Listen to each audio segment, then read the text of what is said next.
আসসালামু আলাইকুম ওয়া রাহমাতুল্লাহি ওয়া বারাকাতুহু।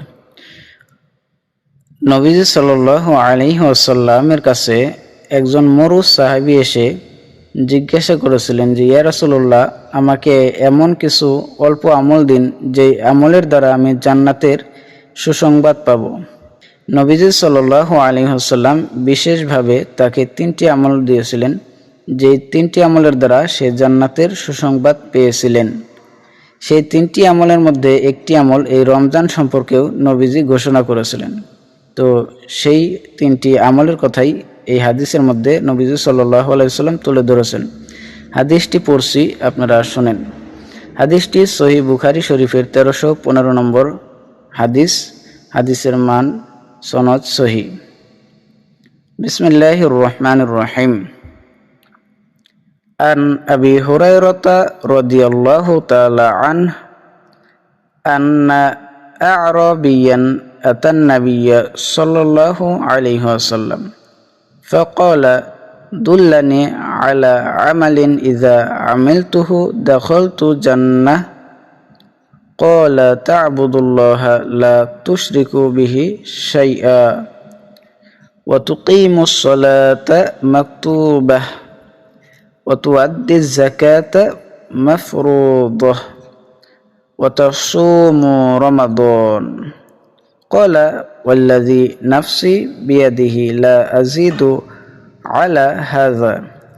فلما ولى قال النبي صلى الله عليه وسلم من سره أن ينظر إلى رجل من أهل الجنة فلينظر إلى هذا.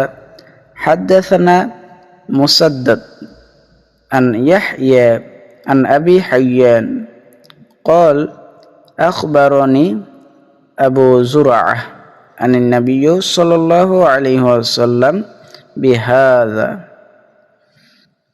হযরত আবু হুরায়রা রাদিয়াল্লাহু তাআলা আনহু থেকে বর্ণিত যে এক মরুবাসী সাহাবী নবী করিম সাল্লাল্লাহু আলাইহি ওয়াসাল্লামের নিকটে উপস্থিত হয়ে বললেন, আমাকে এমন আমলের পথ নির্দেশ করুন যা আমল করলে জান্নাতে প্রবেশ করতে পারবো। নবীজি সাল্লাল্লাহু আলাইহি ওয়াসাল্লাম বললেন, তুমি আল্লাহর ইবাদত করবে, তার সাথে কোনো কিছু শরীক করবে না।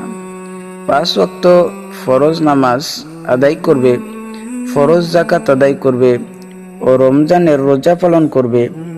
সাহাবী বললেন, আমার প্রাণ যার হাতে তার কসম, আমি এর উপর বৃদ্ধি করব না। তিনি যখন ফিরে গেলেন তখন নবীজি সাল্লাল্লাহু আলাইহি ওয়াসাল্লাম বললেন, কেউ যদি জান্নাতি লোক দেখতে আগ্রহী হয় সে যেন এই ব্যক্তিকে দেখে নেয়। সেই সময় হজ ফরজ না হওয়ার কারণে নবীজি সাল্লাল্লাহু আলাইহি ওয়াসাল্লাম হয়তো হজের কথা বলেননি। আর এর থেকে আরো ভালো উত্তম জানেন হচ্ছেন আল্লাহ তাআলা এবং তার রাসূল। যাই হোক, প্রিয় দিনী ভাই বোনেরা, আমি আমার কণ্ঠ দিয়ে আপনাদেরকে শোনানোর চেষ্টা করলাম, জবান দিয়ে। যদি কোনো ভুল ত্রুটি খুঁজে পান মেহেরবানি করে ক্ষমার দৃষ্টিতে দেখবেন এবং সেই ভুলগুলো কমেন্ট বক্সে জানিয়ে দিবেন। আমি ভুলগুলো সংশোধন হয়ে আপনাদেরকে আরো সুন্দরভাবে উপস্থাপন করার চেষ্টা করব। আজ এই পর্যন্তই। সকলেই ভালো থাকুন, সুস্থ থাকুন। আল্লাহ সকলকে ভালো রাখুক। আমিন। আসসালামু আলাইকুম ওয়া রাহমাতুল্লাহি ওয়া বারাকাতুহু। উম্মতের শিফা, উম্মতের শিফা, উম্মতের শিফা।